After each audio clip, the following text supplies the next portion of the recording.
Today we keep on the coverage for WWE 2K22, and we got 5 more new details and things that you guys need to know that has been revealed over the last 48 hours following the latest big announcement and the trailer that dropped. Lots of new feature and details for gameplay freedom, 2K showcase, MyRise DLC, and so on. So make sure to have those notifications turned on, and let's get right into it.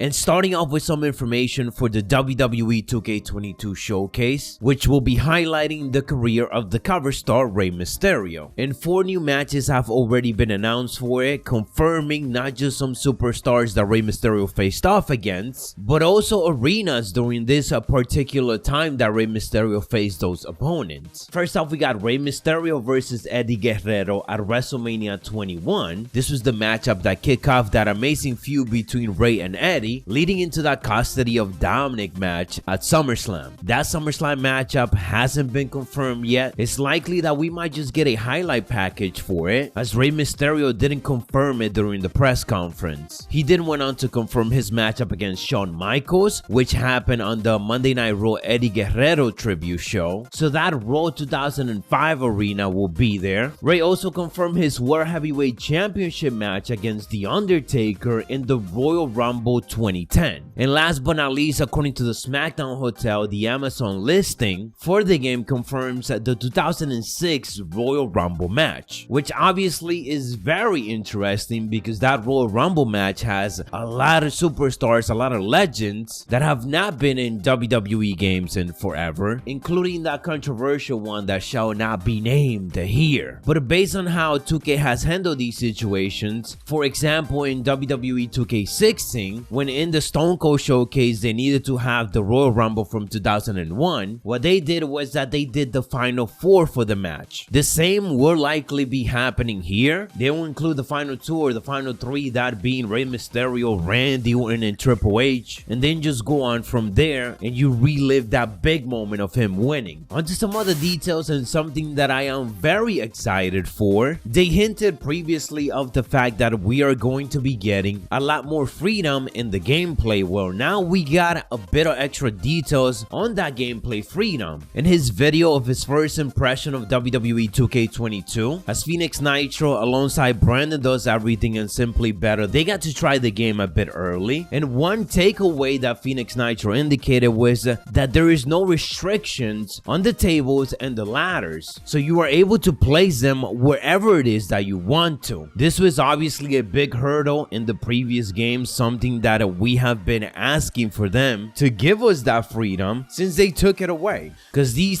type of little things is exactly what made the SmackDown vs. Raw series and just any other older game better and more fun when it comes to the gameplay, because it created for some crazy spots anywhere that it is that you wanted. These are obviously just 2 examples. There's probably gonna be more ways that gameplay freedom is gonna be felt, and I can't wait to get my hands on it myself. Talking about the weapons, there is definitely brand new physics changes that we got to see already, even during that latest big trailer reveal. If you zoom in on Seth Rollins breaking the table, you can see that that is a brand new type of animation for the table itself breaking apart, and the way that it looks once it's completely broken. And for the chair, the more you swing it, the more that is gonna look like it's damaged. That's why when we got to see Bobby Lashley hitting Biggie with it in the trailer, by the end of it, that chair looked completely different. It was already bent and it looked like it did went through Biggie's back. We got some details in regards to the DLC that continues to come out. No specifics yet on the packs that we will be getting, but the Xbox store did explain that we will be having 5 different DLC packs, and they will consist of WWE Superstars and Legends. There was no mention of 2K Originals, so if you guys were wondering about that, at least for right now, it doesn't seem like that is making a return. I'm expecting a lot of the older pack to make a return, like Hall of Fame DLC pack and a couple of new Superstars DLC featuring obviously guys from NXT and NXT UK. But the big thing that caught my attention when it came to DLC was the fact that it indicates that all of the DLC will be out by the month of August 2022, which means that every single month after the release of the game, we are going to be getting a DLC pack. And to me, that sounds really good. Obviously, I'm hoping that they continue to support the game after that, but that is a good starting base so far. Let me know down in the comments below which superstars you guys would like to see as DLC. And last but not least, we are discussing a couple of details revealed for MyRise. During an interview with Brian Messick, WWE 2K22 developer Lionel Jinx indicated a couple of choices that we will be having for the MyRise mode,